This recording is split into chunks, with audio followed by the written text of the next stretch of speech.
اعبدوا الله ولا تشركوا به شيئا. Question d'une sœur.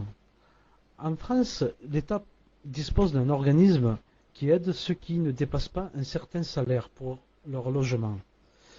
Je ne dispose actuellement d'aucune aide de l'État pour moi et mon foyer. Walhamdulillah.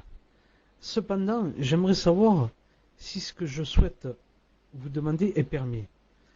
Chaque mois, et cela depuis des années, l'État me coupe de mon salaire des charges pour des mutuelles, assurances, etc. dont je ne dispose pas. Et ce fut également le cas du salaire de ma femme dans le temps où celle-ci travaillait encore. À ce jour, mon patron me paye une certaine somme en chèque, qui est déclarée sur ma fiche de paye, et une autre partie en espèces qui n'est pas déclarée. Je voulais savoir si je fais une déclaration auprès de l'organisme et que je mets le montant correspondant à celui de ma fiche de paye et me verse cet argent, s'il m'est permis de faire cela uniquement dans le but de récupérer la somme qu'il me coupe depuis des années. Je précise, Chir, que si je mets le montant qui correspond à ma fiche de paye, je rentre dans les conditions pour avoir cette aide. Mais si je comptabilise le montant de ma fiche de paye ainsi que le montant donné en espèces, je ne rentre plus dans les conditions pour recevoir cet argent.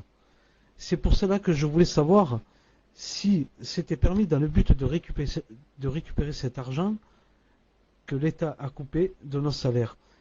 Et s'il me donne trop, donner le reste à des nécessiteux.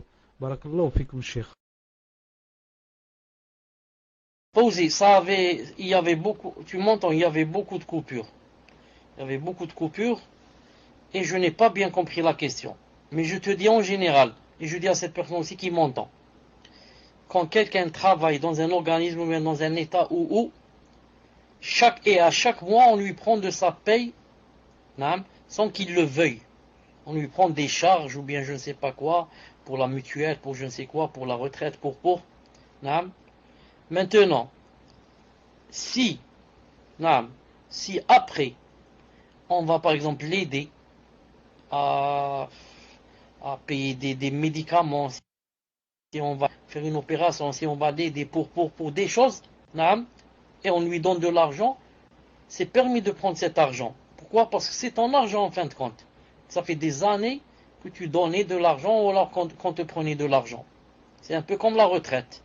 La retraite, on t'a pris. Maintenant, ce sont eux qui te donnent.